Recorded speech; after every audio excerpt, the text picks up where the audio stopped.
Shivkranti TV news अन्याय, अत्याचार, बेकायदेशीर कृत्य करणाऱ्या विरुद्ध शोषित पीडित न्याय देणारा एकच आवाज। शिवक्रांती टीव्ही दिनबंधू न्यूज संपादक सत्यशोधक शंकरराव लिंगे 7387377801।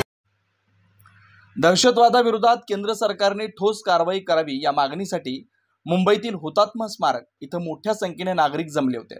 यावेळी पहलगाम इथं झालेल्या दहशतवादी हल्ल्यात शहीद झालेल्या नागरिकांना आदरांजली अर्पण करण्यात आली। जनतेला केंद्र सरकारला सांगावं लागतंय की काहीतरी कारवाई करा। अनेक हल्ले झाले, अनेक जण दगावले, पण दहशतवाद काही थांबत नाही। केवळ श्रद्धांजली पुरेशी नाही, केंद्र सरकारने प्रत्यक्ष कृती केली पाहिजे अशी जनभावना आहे। पंतप्रधानांनी तिन्ही लष्कर प्रमुखांना बोलावून चर्चा केली, मात्र भाजप पक्ष स्तरावर किंवा केंद्र सरकारने कॅबिनेट स्तरावर कोणती बैठक घेतली नाही। वर्तमानपत्रातून केवळ एवढंच समजलं की लष्कराला हवी तशी कारवाई करा असं सांगण्यात आलं, पण कोणतीही कारवाई ठराविक प्रक्रिया आणि निर्णयातूनच होते। इंदिरा गांधी पंतप्रधान असताना 1971 मध्ये जेव्हा 4 कोटी निर्वासित बांगलादेशी भारतात आले, तेव्हा भारताचे धान्यांचे गोडाऊन रिकामे झाले होते। इंदिरा गांधींनी जगासमोर ही स्थिती मांडली। अखेर जगाने ठामपणे सांगितलं की हा प्रश्न तुम्ही सोडवा। त्यातूनच बांगलादेश निर्माण झाला।